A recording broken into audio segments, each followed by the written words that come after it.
बिस्मिल्लाहिर्रहमानिर्रहीम नहमदुहु व नुसल्ली व नुसल्लिमु अला रसूलिहिल करीम अम्मा बाद फ़अऊज़ु बिल्लाहि स्समीइल अलीम मिनश शैतानिर रजीम बिस्मिल्लाहिर्रहमानिर्रहीम।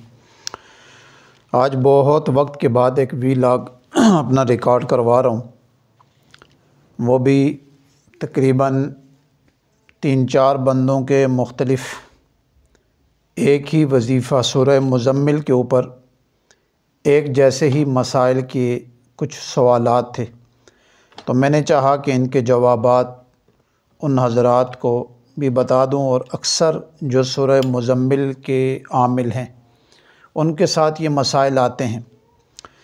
पहली बात ज़हन में रखें कि आप जिस वजीफ़े से उलझते हैं या जिस वजीफ़े के पढ़ने की वजह से आपके ऊपर हालात आते हैं, तो वो वजीफ़ा छोड़कर दूसरा वजीफ़ा जब करेंगे तो इस वाले वजीफ़े से आप निकल नहीं सकते।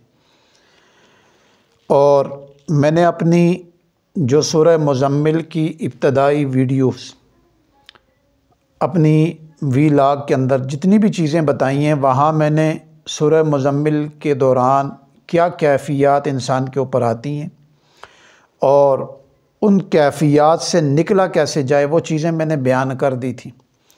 लेकिन कुछ 2-4 दिन से मुख्तलिफ़ लोगों के सवालात थे। एक साहिब ने मुझे ये कहा कि 1994 से मैं सूरह मुज़म्मिल पढ़ता हूँ और जब पढ़ता हूँ तो लोगों के काम हो जाते हैं, लेकिन मैं ख़ुद फंस जाता हूँ और मैं उलझ जाता हूँ। मेरी एक जगह से दूसरी जगह शिफ्टिंग हो जाती है, फिर मेरे साथ ज़ाती तौर पे मसाइल शुरू हो जाते हैं। पहली बात आप जहन में रखें कि आप सूरह मुज़म्मिल की वजह से नहीं उलझते, बल्कि जब आप सूरह मुज़म्मिल के बाद आपका जो काम चलता है तो उस इलाके का जो निज़ाम है वो आपका एंटी हो जाता है। निज़ाम से मतलब उस इलाके के अंदर जो शयातीन होते हैं वो आपके मुखालिफ बनना शुरू हो जाते हैं। क्यों? जब आप सूरह मुज़म्मिल की मदामत शुरू करते हैं, उस वजीफ़े को यकीन से करते हैं, क्योंकि आप 1994 से कर रहे हैं और आज तक करते हैं, दरमियान में सिर्फ हालात की वजह से आप छोड़ते हैं, और जब हालात छोड़ते हैं तो आपका यानी अमलियात वाला काम बंद हो जाता है, बाकी काम आपके चलते रहते हैं। तो उसकी वजह यही है कि आपने पढ़ाई छोड़ी तो मरीज़ों की आमदोरफ्त आपके पास बंद होगी, तो अब शैतान को मसला नहीं है। जब आपने पढ़ाई की और मरीज़ों की आमदोरफ्त शुरू होगी और आपके साथ मसले शुरू हो गए, तो अब ये मसले 2 वजह से हो सकते हैं। एक मसला तो ये है कि आप जिन लोगों की काट कर रहे हैं उनके ऊपर आपकी ग्रिप नहीं बैठती। आप आपके तसव्वुर में और अपने मुराकबे को ज़रा मजबूत करें। आज एक राज की बात बता देता हूँ।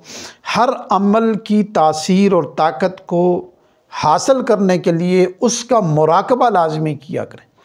मसलन आप सारा दिन सूरह मुज़म्मिल पढ़ते रहें, ठीक है, 100 दफ़ा पढ़ें, 120 दफ़ा पढ़ें, आप उसको 41 दफ़ा पढ़ें, 13 दफ़ा पढ़ें, जितनी भी पढ़ें उसको पढ़ें, लेकिन रात के वक्त आप सूरह मुज़म्मिल को मुख्तसर वक्त में पढ़ें, ठीक है। यानी मुख्तसर वक्त यानी उसको 3 दफ़ा पढ़ लें, तादाद मुख्तसर कर लें, 5 दफ़ा कर लें। जिस तरह हमारा एक वो दायरे वाला अमल है मीम वाला, उसमें मैंने सिर्फ 13 दफ़ा ये अमल रखा है। हालांकि इसकी इतने पावरफुल चीज़ है और इतनी इसकी तासीर है कि जिन बंदों ने भी आज तक किया है उनको 100% नफ़ा हुआ।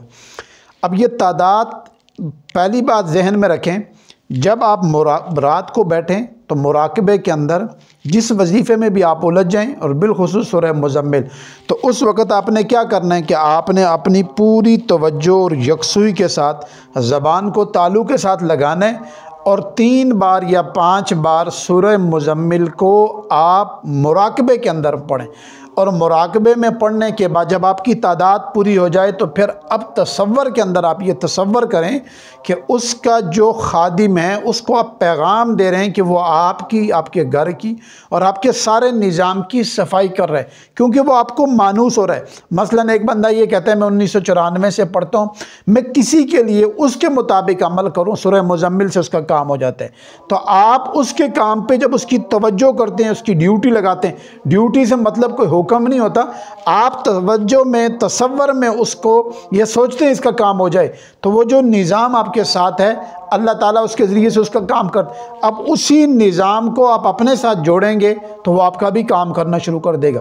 तो आप मुराकबे में क्या सोचें, ये तसव्वुर करें कि मेरे इस इलाके में जितने भी मेरे मुखालिफिन हैं या जितने भी मुझे ऐसी कुव्वतें जो मुझे उठा के इधर उधर फेंक देती हैं या मेरे निज़ाम में या मेरे घर में या मेरी माइशत में अपना हाथ मार देती हैं, तो आप उनकी तवज्जो और उनकी चीज़ें मुराकबे के अंदर सलब करें और अपने निज़ाम को ये तसव्वुर में रखें कि वो सारी ये रूहानी यानी ये शैतानी तसर्रुफ़ आपके ऊपर से, आपके घर से, आपसे सारी चीज़ों से ख़त्म करके वो वापस या पलटा रहा है या उसको हमेशा हमेशा के लिए सलब कर रहा है, तो फिर उसके बाद आप उलझेंगे नहीं। ये हर वजीफ़े पे है, लेकिन सूरह मुज़म्मिल का भी वजीफ़ा इस तरीके से जब करेंगे तो आप उलझेंगे नहीं। यही तरीक़े कार होते हैं। असल में ये तरीके लोगों ने किताबों में नहीं लिखे, ये सीना बसीना हासिल होते हैं। बहुत सारे हमारे शागिर्द हैं, हमारे मुखलिसीन हैं, जब वो मुलाकात करते हैं, जब हमारी मजालिस में आते हैं तो बहुत सारी चीज़ें उनको हम बता देते हैं, लेकिन हर बंदे की टाइमिंग है, हर बंदे का वक्त है, हर बंदे का वो निज़ाम देखा जाता है कि इसने प्रैक्टिस, मेहनत, इसके वज़ाइफ कितने हो गए, ये किस लेवल तक है और इसके आगे कौन सी बात की जाए तो इसको फ़ायदा देगी। मसलन कायदे वाले के सामने कुरान मजीद की बात नहीं की जा सकती, कुरान मजीद वाले के आगे हम किताबों वाली दरस निज़ामी वाली बातें नहीं कर सकते। क्यों? हर बंदे का एक मकाम है। रूहानियत भी और अमलियात भी एक ऐसी चीज़ है, इसकी पहली सीढ़ी और आखिरी सीढ़ी ये दोनों बराबर नहीं हो सकती। बस आदमी की पहचान तभी होता है जब वो बैठता है, उससे 2, 4, 6 चीज़ें डिस्कस होने के बाद उसकी कैफियत सामने आती, फिर जाके उसको चीज़ें समझाई जाती हैं। फिर बहुत सारी ऐसी चीज़ें जो वीडियो में भी नहीं बताई जाती। तो इसलिए गुजारिश ही है कि आप हजरात अगर सूरह मुज़म्मिल से उलझे हुए इस तरीके से करें। हाँ, जिस वजीफ़े में उलझे हैं उसी वजीफ़े को करके मुराकबे में आप ड्यूटी लगाएं, आप उससे निकल जाएंगे। अल्लाह ताला हम सबको अमल की तौफीक अता फरमाए और हमें यकीन और यकसुई के साथ अपनी चीज़ें, यानी हमारी ये नीयत और ये इरादा और हमें ये यकीन होना चाहिए कि जिस चीज़ से मैं उलझाऊँ इसी में से मैं वापस निकलूँगा। अस्सलामु अलैकुम वरहमतुल्लाहि वबरकातुहू।